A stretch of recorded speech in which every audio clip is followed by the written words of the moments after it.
les secrets de la guérison par l'imposition des mains. Prenons rapidement Marc chapitre 16, verset 18, deuxième partie. La première partie dit: ils saisiront des serpents, s'ils boivent quelques breuvages mortels, il ne leur fera point de mal. Deuxième partie dit: ils imposeront les mains aux malades et les malades seront guéris. Gloire à Dieu. Donc, qui peut imposer les mains à un malade et le malade sera guéri? Donc, la Bible dit il y a des miracles. Ça veut dire qu'il y a des signes surnaturels. Il y a des choses qui ne sont pas compréhensibles par la pensée humaine qui va accompagner ceux qui auront cru en Jésus-Christ. Et parmi ces choses, il y a l'imposition des mains aux malades et les malades seront guéris. Le procédé habituel que nous connaissons, c'est quoi? Le procédé, c'est qu'on peut te masser pour que tu sois guéri. On peut te donner une substance à avaler pour que tu sois guéri. On peut te faire une injection pour que tu sois guéri. Donc tous ces procédés-là, au-delà de tous ces procédés, il y a un autre procédé qui est qu'il y a un genre d'homme qui va imposer des mains à des malades et les malades seront guéris. Qui sont ces personnes? La Bible dit ceux qui auront cru. Donc quand vous avez cru en Jésus-Christ, qu'est-ce qui permet alors que vous puissiez imposer les mains aux malades et que les malades guérissent? Est-ce parce que vous avez cru simplement? Quels sont ceux qui vont imposer les mains aux malades et ils seront guéris? Dieu n'a pas dit les pasteurs. On dit ceux qui croiront. Et ceux qui croiront, c'est qui? Ce sont ceux-là qui ont cru pour recevoir l'esprit de Jésus-Christ. Et cet esprit-là demeure en eux. Et cet esprit se manifeste comme une source d'eau jaillissante. Donc ça parle ici de ceux qui sont nés de nouveau. Ça parle d'un genre d'homme qui va exister sur la terre. Et Jésus-Christ ressuscité est leur premier. Quand Christ est ressuscité, c'est l'esprit qui l'a fait naître de nouveau. Ce Jésus-là, quand on vous l'annonce et que vous l'acceptez, vous devenez comme lui, c'est-à-dire né de nouveau. L'esprit réside en vous. Et cet esprit-là, la Bible dit que des miracles vont vous accompagner. Et quel miracle précisément? Si vous imposez les mains aux malades, les malades seront guéris. On dit, je suis un guérisseur. Et je ne parle même pas des guérisseurs qui ont reçu un pouvoir quand ils étaient en train de dormir. Non, ils sont nés guérisseurs. Ce soir, je te parle de quoi? Le secret de l'imposition des mains. Jean le chapitre 1, le verset 12 dit que ceux qui l'ont reçu sont devenus enfants de Dieu. Verset 13, sont nés des dieux.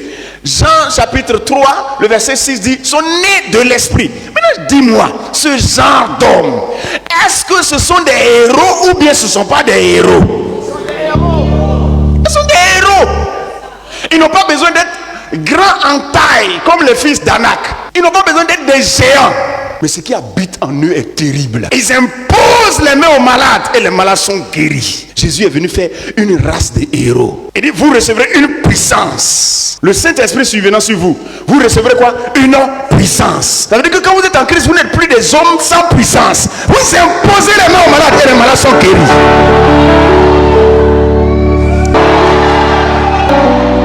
Actes chapitre 1, le verset 8, vous recevrez une puissance. Vous recevrez une puissance. Le Saint-Esprit survenant sur vous. Et vous serez mes témoins. Qu'est-ce que ça veut dire? Ça veut dire que cet esprit-là sera une source de puissance. Quand ils vont sentir leur faiblesse, quand ils vont sentir qu'il y a quelque chose qu'ils veulent faire, eux-mêmes, au lieu d'être des mendiants, au lieu d'être des quémandeurs, au lieu d'être des gens qui font pitié, en demandant la puissance étant en eux, la puissance, ils vont activer eux-mêmes la puissance pour régler leurs problèmes. C'est cela qu'on appelle le né de nouveau. C'est pas quelqu'un qui est comme ça. C'est quelqu'un qui est comme ça. Donc quand vous ne savez pas qui vous êtes, Seigneur s'il te plaît, Seigneur s'il te plaît, Seigneur s'il te plaît, alors qu'il y a une source. Ce soir je te parle de quoi? Le secret de l'imposition des mains. Lorsque vous croyez en Jésus-Christ, vous devenez maintenant dépositaire de la puissance divine. Donc c'est à vous maintenant de pouvoir gérer cette puissance. La même puissance qui habite en Dieu, la même puissance habite en toi. Et il dit, viens, je vais t'apprendre comment on gère ce qui habite en toi. Et tu dis, je ne vais pas à l'église. Ouais, maintenant, comment les chrétiens font pitié. Et je suis un enfant de Dieu. Un enfant de Dieu, tu sais ce que ça veut dire? Ça veut dire quelqu'un qui est comme Dieu, mais son petit. Dieu dit, viens maintenant, la vie que tu as là, je vais t'apprendre comment on vit la vie que tu as. Il dit, je viens pas. Le monde se moque. Pourquoi? Parce que le chrétien opère à la dimension d'un être humain mort spirituellement. Et pourtant, il n'opère pas à la dimension d'un fils de Dieu. Il dit fils de Dieu dans la bouche, mais il n'opère pas à la dimension d'un fils de Dieu. Jésus dit, voici les miracles qui accompagnent ceux qui auront cru. C'est-à-dire, voici les miracles qui accompagnent ce type d'homme, né de Dieu, fils de Dieu, en qui il y a une puissance autonome qui est capable de s'augmenter seul. Voici ce qui va les accompagner. Ils imposeront les mains aux malades et les malades seront guéris. Ce genre d'homme que nous sommes devenus en Christ. C'est notre livre qui est là. On n'a rien à voir avec la religion. Éphésiens chapitre 3, le verset 10. On dit, afin que les dominations et les autorités dans les lieux célestes connaissent aujourd'hui par l'évangile la sagesse infiniment variée. Dieu a une sagesse infiniment variée. Pourquoi? Parce qu'il a une puissance infiniment variée. On dit qu'il illumine les yeux. Ça veut dire qu'il n'a qu'à vous permettre de comprendre. C'est une puissance dynamique. Regarde, ça dépend maintenant de comment toi tu mets ça en exergue. Est-ce que nous sommes en Christ? Si on ne t'enseigne pas ça, tu vas croire que être chrétien, né de nouveau, c'est de dépendre d'un pasteur. Tu dépends du pasteur à cause de l'enseignement. Tu dépends du pasteur à cause de la formation. Tu ne dépends pas du pasteur à cause de la puissance. Tu ne dépends pas du pasteur à cause de la puissance. Parce que c'est la même puissance qui est en toi, c'est la même puissance qui est dans le pasteur. Tu dépends du pasteur en matière d'enseignement. Parce que voilà ce qui est dit. Éphésiens le chapitre 4. À partir du verset 11, on dit il a pris des uns comme apôtres, d'autres comme prophètes. Pour faire quoi? Pour le perfectionnement des saints. Perfectionnement en quoi? Est-ce que c'est en sainteté? Non, c'est en maturité. Perfectionnement des saints. Pourquoi? Pour l'œuvre du ministère.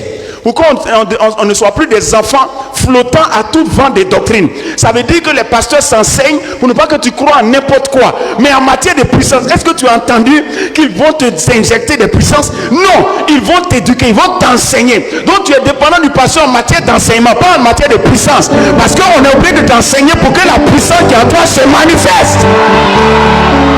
Alléluia. Dans longtemps on a cru que non, on doit dépendre du pasteur à cause de la puissance. Non, non. Quand tu es né de nouveau, tu es arrivé à l'église, le pasteur t'impose les mains, il te touche ici, il te touche là. Mais après t'avoir enseigné, il dit fais comme ça, fais comme ça, et passe, et pose les mains aux malades, et les malades seront guéris. Alléluia. Faut dire j'impose les mains aux malades, et les malades sont guéris. Bienvenue à l'école de la puissance.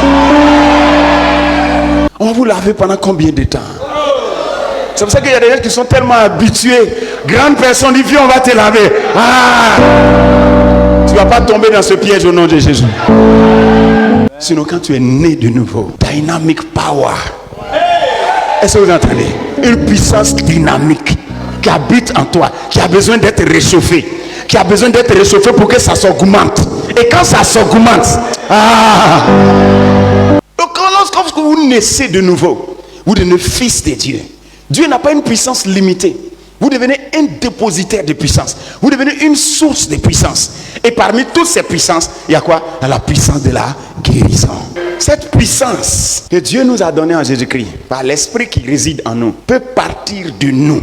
De nous. Nous, c'est qui? L'esprit. Jaillit dans notre corps. Et de notre corps, partir de l'est jusqu'à l'extérieur. C'est pour ça qu'il faut venir chaque fois au séminaire, au rendez-vous de la foi, toutes ces choses, parce que ça ne doit pas être tapis dedans. On parle ce soir de quoi? De la puissance de guérison. Donc c'est pour ça que quand tu entends la parole et que ça monte, ça monte, ça monte, quand c'est trop fort, Jésus dit,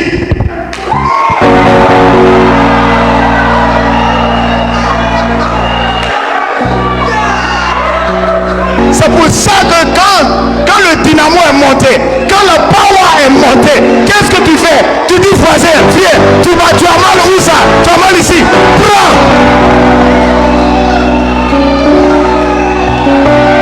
Alléluia. Ah, vous comprenez tout maintenant, hein? Vous commencez à comprendre maintenant? Ok. Alors, imposez les mains aux malades et les malades seront guéris. À partir de ce soir, n'ayez pas peur.